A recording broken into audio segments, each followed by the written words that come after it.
Good morning, everyone. This is Sunday, September 20th, 2015. Our subject today is Matter, Golden Text Deuteronomy. Hear, O Israel, the Lord our God is one Lord. So today, who would like to make some comments on either the Golden Text or the responsive reading? Or I will call on you.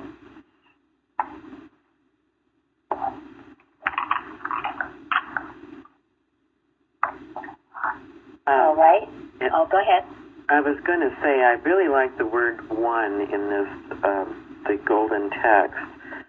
It just feels so complete. I think it is very. When I hear that or I read that, it just makes me feel really, really good.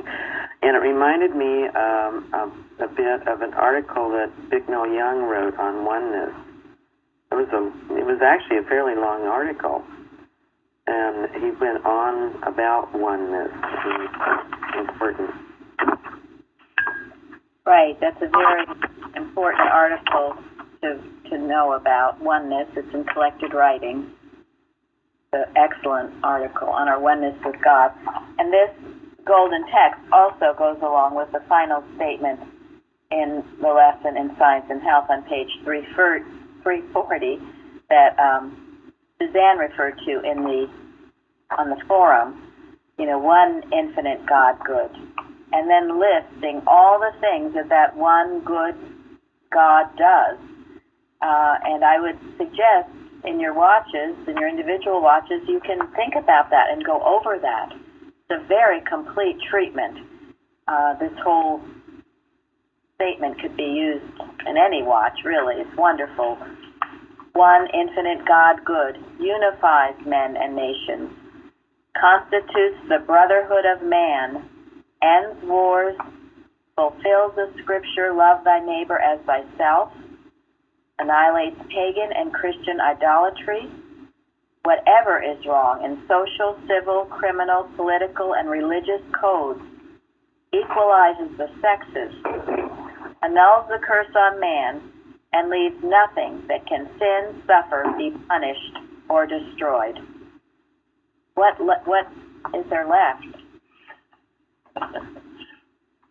Nothing except to do it. To do it. And Mrs. Eddy has said too, if you're feeling fear, you need to take up the one commandment, the first commandment. And why would that be? Well, it eliminates fear. There's only God. There is nothing else. Yes.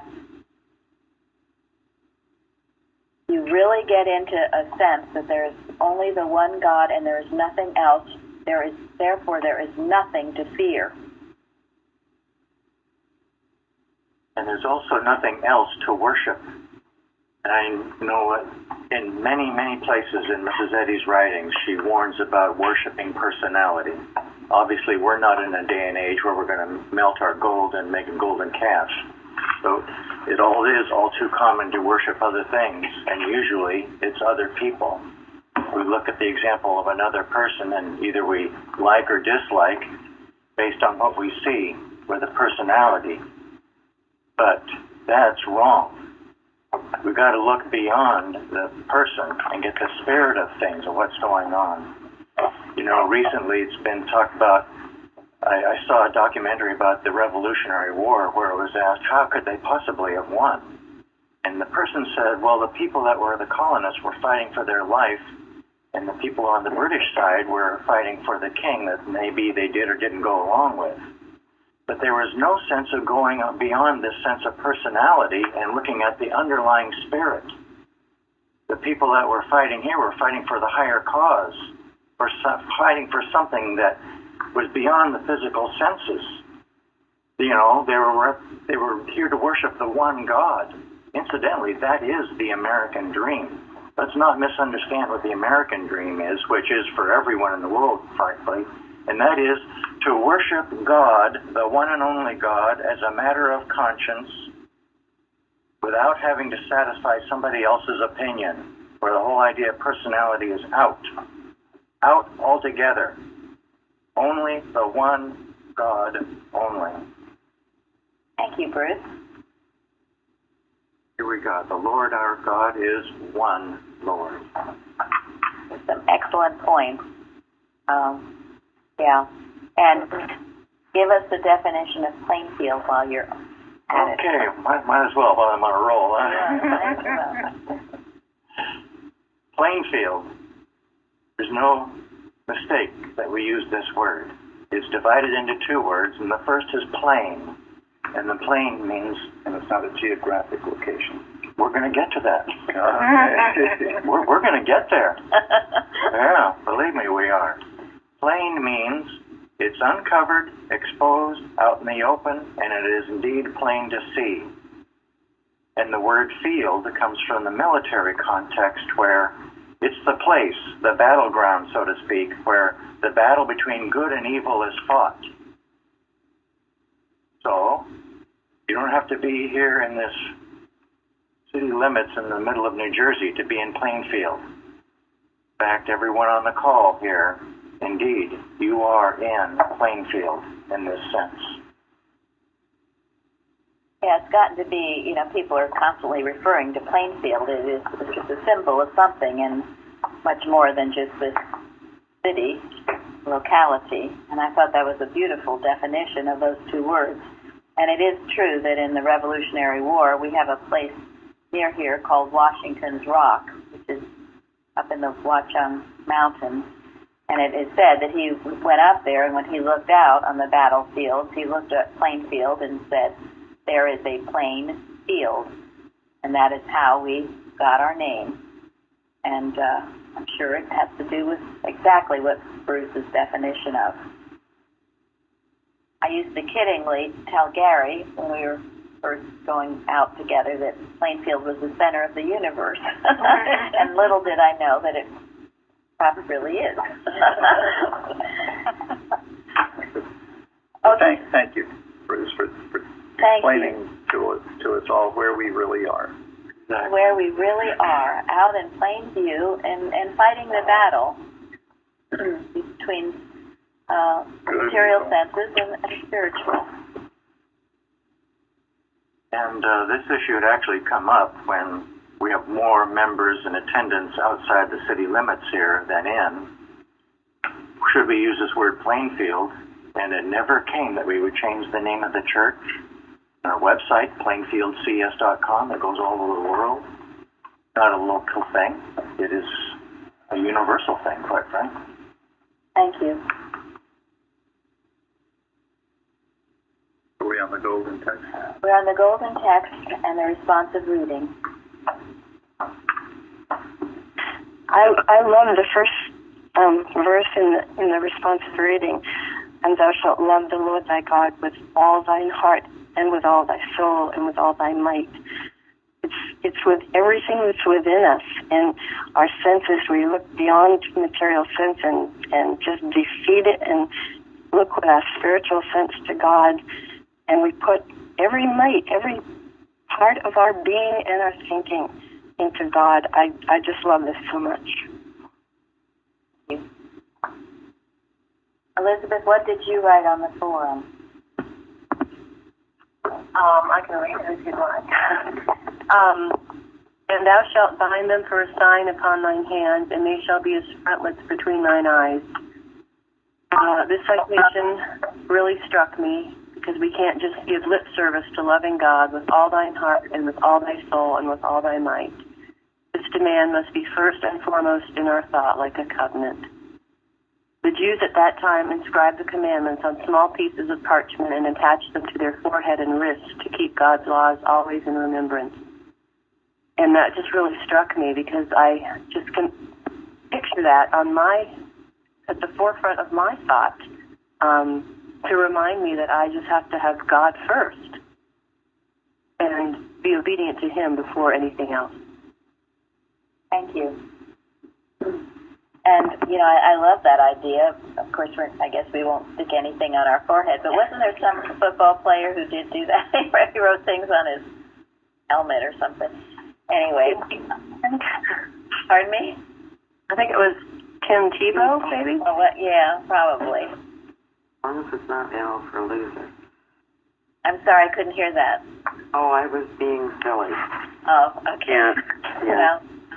Well, it is a good idea, and it was something we were certainly taught here when you read the lesson to write a statement of truth down and keep it with you. Of course, you don't put it on your forehead, but put it in your pocket and refer to it. And in that way, you learn to memorize them and keep them and use them. And you get, as you know, what I call your arsenal. And then when error tries to attack you, you can remember these things. Writing down things helps keep it in thought. And one of these is you can remember when you feel fear to go to the first commandment and destroy the fear by knowing that there's only the one God. As Janet said, there's nothing else. There's nothing to fear. So what are you fearing? And take a good look at it. And why are you fearing it? Face it, confront it. This is handling it, not ignoring and evading or running from. It's handling it. And then you beat the you-know-what out of it until it's gone. That's what the field is all about. That's the field, yes. And the plane is exposing it, getting it out there. Let's take a good look at what you're so afraid of. What does God say about it? And really, it's for all error, any error, really. Any I shall have error. no other God before me. Yes, you should. Nothing, absolutely nothing. If we know in God is all, this is why I think somebody said oneness, the allness of God is so important to know. I mean, just to know. Thank you. Yeah, that's why the Lord our God is one Lord. That means the only one. As Mary said, that means that there is nothing else. That helps with confusion as well. There's nothing to be going back and forth between. Just going to God, the one God, for the answer to all things is very helpful. Thank you. That's a really good point. It was interesting. I read somewhere recently, weakness.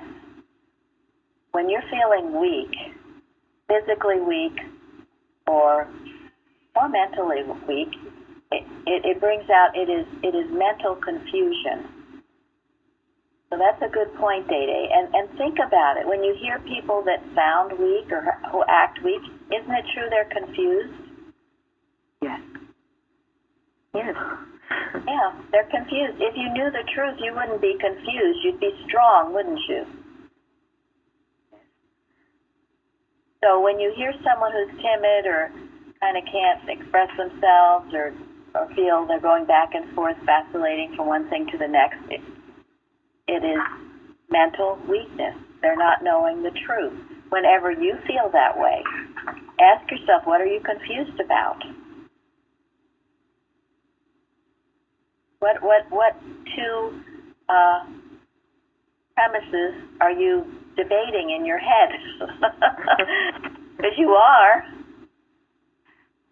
Got something? Go ahead. I'm confused about something, and that is, has anybody ever watched Ancient Aliens? They're supposed to have been with us from the get-go, and they're visiting us, and they're keeping an eye on us to see how everything's going, and that it's going according to plan. And apparently, they had a plan. They had a plan so that Lincoln and everybody was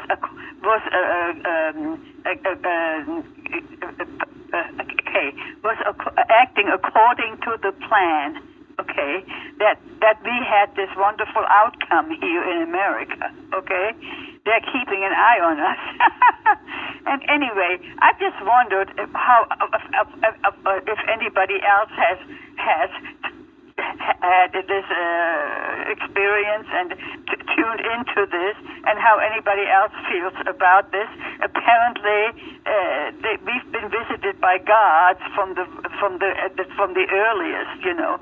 And of course, that's not the one God. That would be gods, and that's not God at all. But they perceived it when they saw it on the earth, they perceived it as God because they came from the heaven. Okay.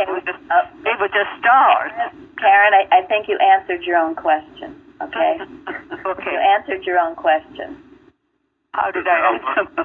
That's why the confusion, because there's only one God. Right. There's only one. There's been a lot of mythological stories created by people with vivid imaginations to try to explain phenomena that cannot be explained humanly. And what, they're all trying to suggest that there is a power beyond human power, and they lose it when they think that there's a power other than the one mind, God. Yeah, So it's interesting, it's entertaining. It's very entertaining, and But it's not true. Okay, and they would explain everything from the burning bush. That was an extraterrestrial. Okay, Karen, that's enough. Karen, it's enough now. Karen, okay, we don't want to get off on a tangent. There's one God, and God is looking out for us. Yes. That's why St. Paul in 1 Corinthians says, "For though there be that are called gods, whether in heaven or in earth, as there be gods many and lords many, to us there's but one God." That's right. Right. Because he's addressing this thought that there are other gods or other extraterrestrials or whatever. Let's put it this way. There are lots and lots of things that have been around since forever to make us believe things that seem so real, but they're not. Yes. They're there, and we just have to understand that because they seem so real and so true. It's always been that way, and we need to be aware of that. If it leaves us confused, or if it leaves us not going back to God, then we know it's not true. That's all. Thank you. Yes, they're just all skirting around the fact that there is a God, and they're trying to make up these explanations that absolutely are ridiculous and make no sense. And there is nothing alien to divine mind, as far as I'm concerned. Exactly. Well, Thank that's you. the point, right? Thank you. Very good point. And God is governor, controls the whole universe. And you just go back to your simple truth. It's also why you have to be careful what you watch. You can watch all kinds of human explanations and theories. I mean, you go into the astrology, they're explaining a lot of things too in human terms. But you go back to your science, Karen, and you won't be confused. Jeremy, were you going to say? Oh, yeah, I was just going to say that human scientists and atheists understand that there is a point and a purpose to our lives, but they can't rectify it with their own beliefs. So they have to, instead of thinking it's God doing it, they have to imagine something else, far-fetched. Yeah. So, exactly. So be careful how much science fiction you watch, because it's not science fiction. I realize that. Good. Well, Good. And that's good. I'm sure there's lessons in it all. So let's see that coming forth out of the land of Egypt from the house of bondage. I guess Joanne's on this. Hey, Florence, you wrote on that on the forum.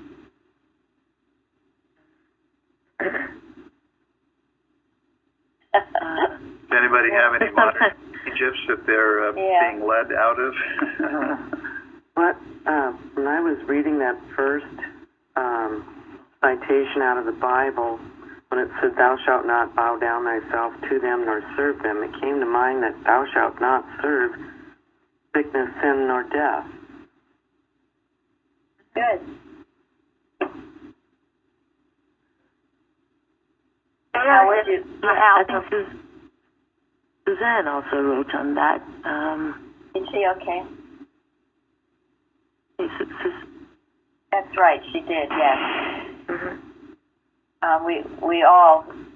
They mentioned how we've all come out of various Egypts where we've been enslaved by those false beliefs, and how we're coming out of that. And I think Florence mentioned to be always so grateful for that liberation and remember what brought it about. Yes. Fear is bondage. I think I wrote that it is so easy to forget Should I read it? Sure, go ahead. Joanne posted about coming out of this bondage, and I wrote that it is so easy to forget the good we have received, and even easier to forget what brought the good about. When we find the same words everywhere and think we can do better anywhere because the same words are found in other places. But to remember, it is the spirit of the words heard through the teaching here. I'm talking about myself, teaching at Plainfield, that saved me and made all the difference in my understanding of how to live this science means a lot to me. This is what makes me forever grateful for what is going on here. Animal magnetism has its subtle ways to mislead and belittle the difference in the letter and the effect of the spirit. Let's beware, as the above quote says. Thank you. One of those things I feel is a false sense of identity, or a feeling that many people, when they have foreign people living in their country, might want to not be. That's the Egypt. That could be the part of that could be the despair of Egypt.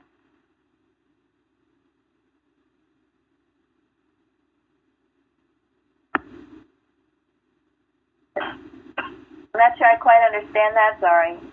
What I said is that for me, the feeling of this could be how some people have a false sense of identity, not accepting that they are all God's children. See this, the way that people start dividing themselves as being Germans or foreigners or this or that, false assumptions. These are, making a God out of error. That's good, thank you. And that goes back to that last citation in Science and Health. Right. It talks about it unifies men and nations, constitutes the brotherhood of man, and that ends wars.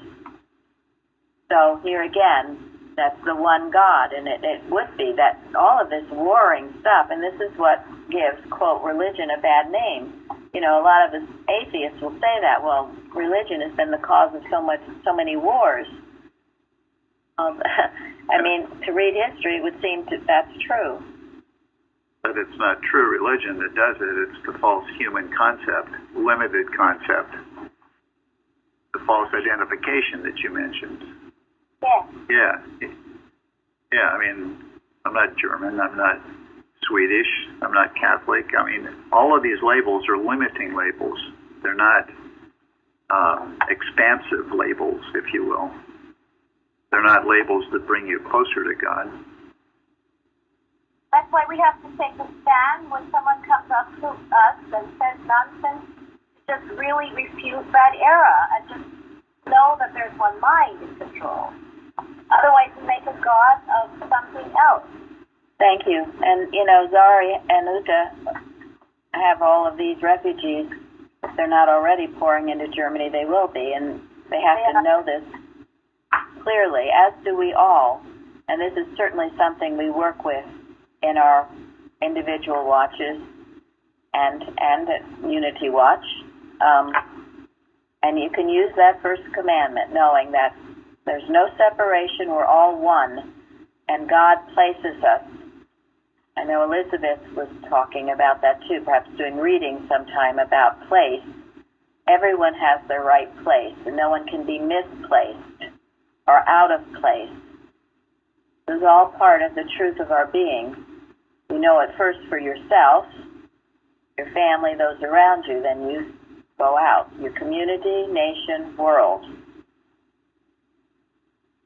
We have that beautiful article placed on our website recently. I know there's one, Mrs. Eddy wrote one that's a couple pages, but then there's another one shorter that says, no one can take your place. You can't be out of place. Peter couldn't have been a John. We all have our place. Living stones we, each in our place, as the hymn says. May we be worthy such a grace. Okay, anyone else on the responsive reading? I thought that it says, thou shalt teach them diligently unto thy children, and talk of them when thou sittest in thine house, and when thou walkest by the way, and when thou liest down, and when thou risest up. Well, that covers just about 24 hours a day, doesn't it? Except maybe when you're fast asleep. In other words, actually saying by experience, by example, right? Yeah. In other words, I think what it's saying is, there's nothing in your life that should be separated from your love for God and the commandments that God has given us.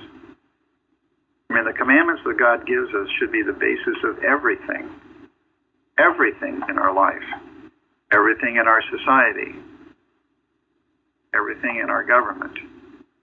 It has to be the basis of everything. Yeah, and to Florence's point, I mean, you can't be talking the whole time, giving them commandments all the time. But you're living it, and believe me, children are watching you. They see you if you are doing a watch or turning to God in prayer for your answers. I mean, they observe it and they feel it. They're watching. Your example is the best you can do. And that is how we teach. You're right, Florence, absolutely. I thought too, though, in thinking about this, and I wrote about it on the forum, Jesus took moments for teachable moments. And he was addressing people who were very resistant to the truth, who were challenging him and saying, oh yeah, you think you know it all? And he always had the right answer. And again, children can be that way, as we all know. He had the right answer. He dispelled the animosity. He dispelled the resistance. He usually answered it back with a question. So, I mean, think about that. And if you stay in that spirit, because only the divine mind can give answers as Jesus answered, you will have an answer. If a child or anyone comes to you with questions about science, sometimes belligerently,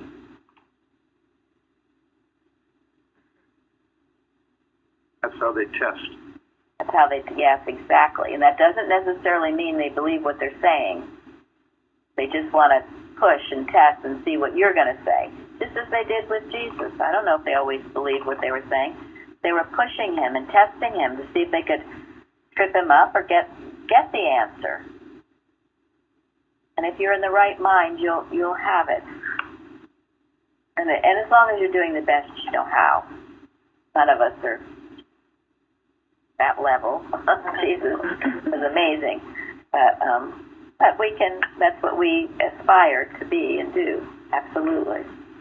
Has any of you who have children ever experienced your children testing you? All the time. Yeah, well, it's an opportunity to shine. Yeah, and not to get by it. Yeah. Go ahead.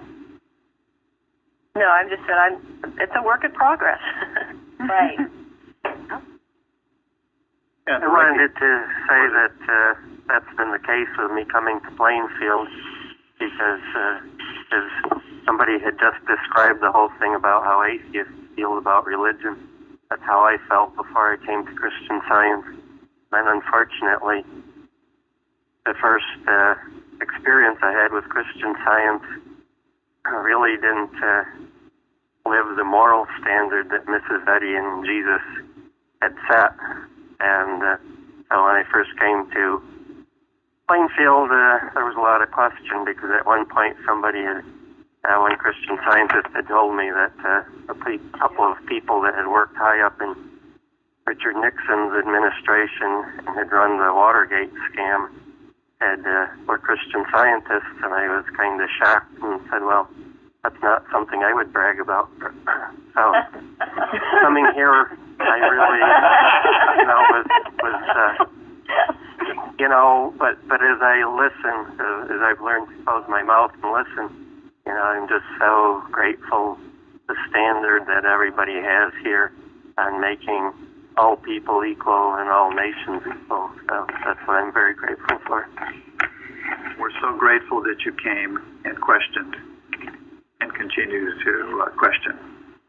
Yeah, it's a good sign. Hopefully I won't stop. Right, it's a good sign when people can question or test and take whatever answer is given them, or sometimes even a rebuke, and not run away and say, I don't want to have anything to do with this. No, when you keep coming back. And that's one good thing about Nicodemus. He was, he was testing and wondering, and he was there at Jesus's crucifixion to help.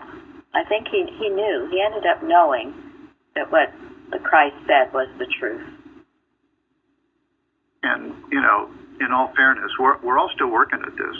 I mean, we're all still striving to know more of the truth and to live better the truth that we know. So, if someone trips up, there's a lot that goes on in the name of Christian Science that is not Christian Science. And that's why we need to be so careful when we use the term Christian Science in public. It reminds me of a story Mrs. Eddy looked out at. There was a gathering of Christian members of the church somewhere at her home or somewhere, and she looked out on her balcony and she commented to somebody in her household that she did not see one Christian Scientist out there among that whole group. It was at the church. I'm sure it was probably the original church. Yeah. So.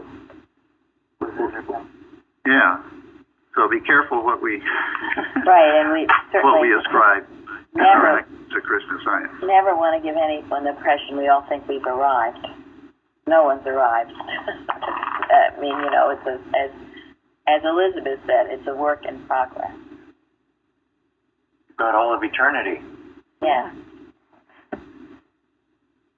And you gave me really good thoughts that what I have been watching is not the truth. I know that now. And that the thought that every miracle can be humanly explained, because of they came out of space, and and it's just something that would lead us astray, and that is what we have to watch. Yeah. Correct. Right. And thank you, Dana, because she was the one who brought up the thought of confusion. It's a very important one to think about, and to, as I said, weakness is mental confusion, and that's not a good place to be. And that's where, when the culture, you feel people are weak. They don't have the authority of Christ because somewhere they're confused. They don't really believe, perhaps, what they're saying. We must prove it and get our strength in that proof that God, good, is real, supreme, the one and only God. He does deliver us from sin, disease, and death.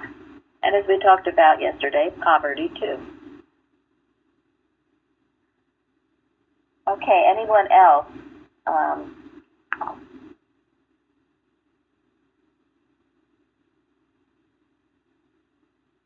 Someone asked me the question in Science and Health where it talks about pagan worship began with muscularity, but the law of Sinai lifted thought into the Song of David.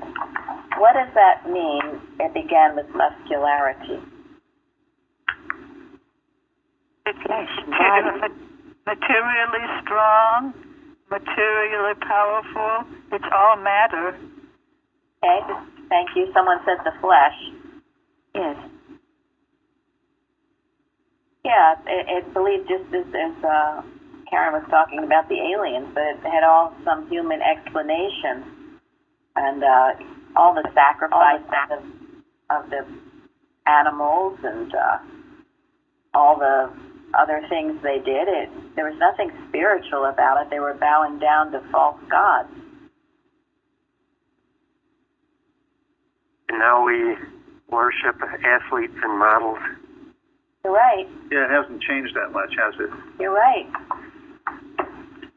When you think of the Greek mythology, all of these so-called, Zeus and all these guys, they were humans with godlike power. And that's, you see it today. A lot of people think of God as a superhuman. There's this huge high regard for physical strength, as if, person A is stronger than person B, so the person A gets all the admiration. But even that fails. Obviously it fails, which, brings back to this thing about Exodus and Moses. The fact that the Red Sea opened, there was not one person or group of persons on the face of the earth that could possibly come close to doing that. If this wasn't one of the greatest exhibition of the power of omnipotent spirit itself, then 3 months later they wanted to make a physical God, something they can look at and touch, whatever. They never got it, did they? They did not understand what happened, and they just, I don't know why what they thought they saw when the Red Sea opened. I don't know what they saw, but they lost it all. And how could they lose it all? I don't know. Well, let's be careful. How could we lose it? That's true. Today. Yeah. Okay? And it's the same thing. This is why the understanding, again, you sort of said it. They didn't understand. This is why you have to understand the science. It can't be belief. You can't just have these beliefs about it. You've got to really understand it. And how do you understand it? By doing what?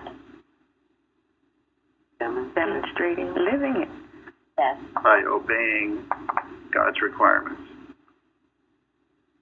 Day by day. I think that story showed that people had a lack of understanding because when Moses is around, he gave them their God. Right. That's what got them going. He hasn't been around, so Moses is not here. We don't know where he is. Is he coming back? We don't know. But we still need a God. See, when Moses was there, they got their God, lower G, Right. And never really probably ever understood Moses. So today, how would a Catholic feel if he didn't have a Pope? Oh my gosh. And how would a Christian Scientist feel if he didn't have a board of directors in Boston to tell him what to do? Oh, well, it's me. Confusion. Exactly. So it's still all around us, folks. And this is the danger of the personalizing, and that's why Mrs. Eddy refused to have it, people personalizing her, because the same thing. What would the Christian Science movement do without her? What would our church do without Mrs. Evans? It repeats itself. The question is, what would we do without God? We must always remember and turn it to God, always, the one God. We're grateful for God's representatives, yes, but it's only the God shining through them. And if we understand that, then we can do the same. If we don't understand it, we think it's some unique thing to some person. It's not. And this was Jesus' greatest challenge, was to get people to see beyond him as the personal Savior.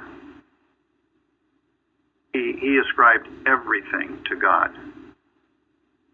He over and repeated over and over and over. What's so wonderful about the Bible? Over and over he said he could do nothing himself. Don't call me good. Over and over.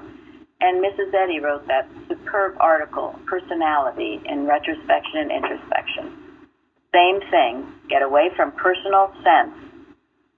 And those who talk about it too much and say, oh, shouldn't see each other or talk to each other, it's all personal. Well, they're the ones who are making it a God. Exactly. And she says, I don't think about my personality and it doesn't think about me. So it's the Spirit and the Christ that we see in each other. You can make a God out of personal sense if you talk about it too much.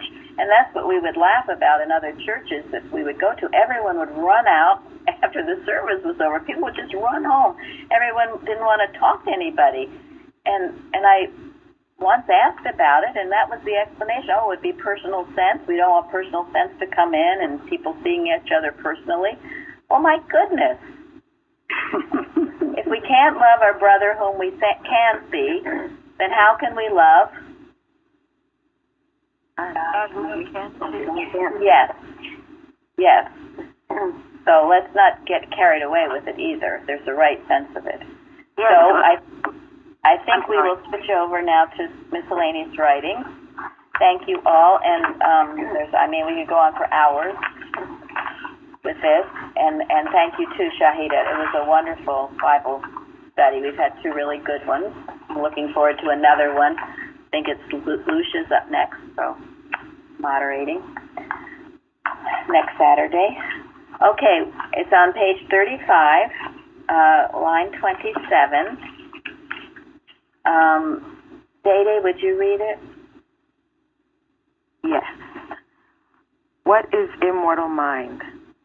In reply, we refer you to Science and Health with Key to the Scriptures, Volume 1, page 14. That which is erring, sinful, sick, and dying, termed material or mortal man, is neither God's man nor mind. But to be understood, we shall classify evil and error as mortal mind, in contradistinction to good and truth, or the mind which is immortal. Okay, any comments? How does this follow in line with the Bible?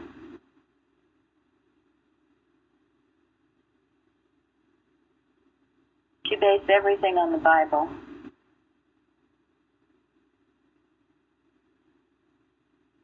One God, one mind.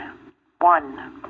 Yes, and what does the Bible say about mortal mind? What is it called? What does the Bible call mortal mind? Yeah? Carnal. Liar. What was that? I said carnal. Carnal. That's what I was looking for. Carnal. The carnal mind. And then it lists, doesn't it list all the things of the carnal mind? And when you're feeling any of those things, guess what? In the wrong mind. Yes, you are. Bingo. And a red flag should go up. It didn't used to with me. I had totally unfiltered thoughts. I'd think all kinds of things. And then if I would put on a nice smile and act like I loved everybody, I thought I was a good Christian Scientist. Guess what? And guess what? I wasn't. And that's why I was so mixed up, miserable, and sick, and everything else. Couldn't figure out why, however. So when you're feeling greedy, when you're feeling jealous, when you're feeling hateful, when you're feeling, you know the list, get out of it. I don't care what your justification is. I don't care how much you feel you've got a right to do it. Get out of it. It's going to kill you. Because that's all the mortal mind can do. That's all the carnal mind can do, is destroy itself. Do whatever you can. That's why we talk about beating ourselves. When a wrong thought starts to come in, I try to say, that's malicious mind, get out. Thank you. Yes. That's a good thing to say. Also, God is not saying that. Thank you. Yeah, ask yourself, where does this thought come from? Right. Is it God that blesses me, or is it not? And if it's not, it's there. It's not going to do you any good. Get thee behind me, Satan, which is what Jesus said. And don't feel bad, because if Jesus was tempted with this carnal mind, we will be tempted. It's all over the place, for heaven's sake. It's what you do with how you're tempted.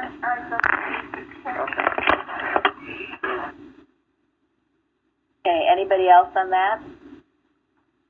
I would just say that, Mrs. Eddy went to great lengths to describe why she uses the term mortal mind, because in somewhere she says it really is a contradiction in terms. That anything that is mortal is material, and there's no real mind associated with it. Thank you. That's a good point. Think about it. Does an idea die? No. No. How can it be mortal then?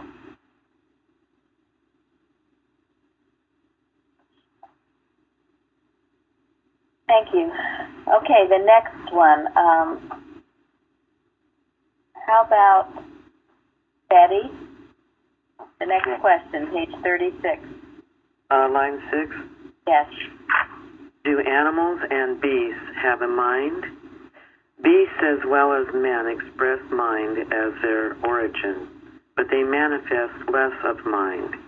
The first and only cause is the eternal mind, which is God, and there is but one God.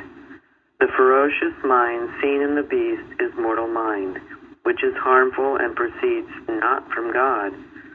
For his beast is the lion that lieth down with the lamb.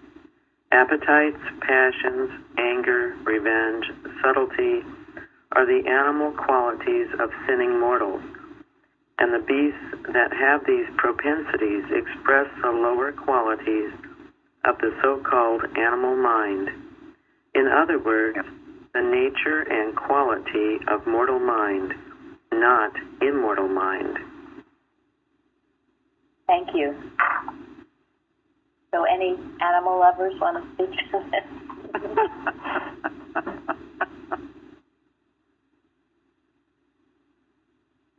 So we can respect the animals around us, that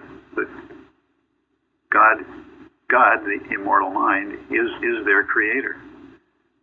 And they are receptive to that. And a lot of and a lot of animals, have a strong spiritual sense. Yes, they can tell when a person is loving toward them and when they aren't. And I think that comes from God. I've been in a situation where I had been forewarned about a cat that was, they said, ferocious. Don't go near him. Don't do anything around him. And I sat down, and next thing I know, the cat was on my lap and purring away. Yes. There you go. Just as we learned in that, and what was on the carousel, the story of that leopard. Yes, the leopard. They are as receptive to right thinking, and of course we know Daniel in the lion's den. These were hungry, ferocious lions, hungry. He got them to lie down. He said, Mrs. Eddy said, knowing love's control over all, Daniel was able to do this. That is the true sense of any animal, and we need to hold it in thought that way. There again, the other is the carnal mind we just talked about. Just as in man, it would be in beast. And we've had a tendency to identify it with beasts and certain beasts, but that does not mean that it's the truth of their being. That he says, well, all creatures are harmless, useful, and indestructible. All of God's creatures. Yeah, and she even says that a wicked mortal is not the idea of God. So when we see that bestiality in people, that's not the idea of God either. Okay, and I will end miscellaneous writing, page 303. The kindly shepherd has his own fold and tends his own flock. Christian students should have their own institutes and, unmolested, be governed by divine love alone in teaching and guiding their students. When wisdom garrisons these strongholds of Christian science, peace and joy, the fruits of spirit, will rest upon us all. We are brethren in the fullest sense of that word. Therefore, no query should arise as to who shall be greatest. Let us serve instead of rule, knock instead of push at the door of human hearts, and allow to each and every one the same rights and privileges that we claim for ourselves. If ever I wear out from serving students, it shall be in the effort to help them to obey the 10 Commandments and to imbibe the spirit of Christ's Beatitudes. Mary Baker Eddy. Thank you. Thank you. Thank you. And thank you all. Thank you. Thank you.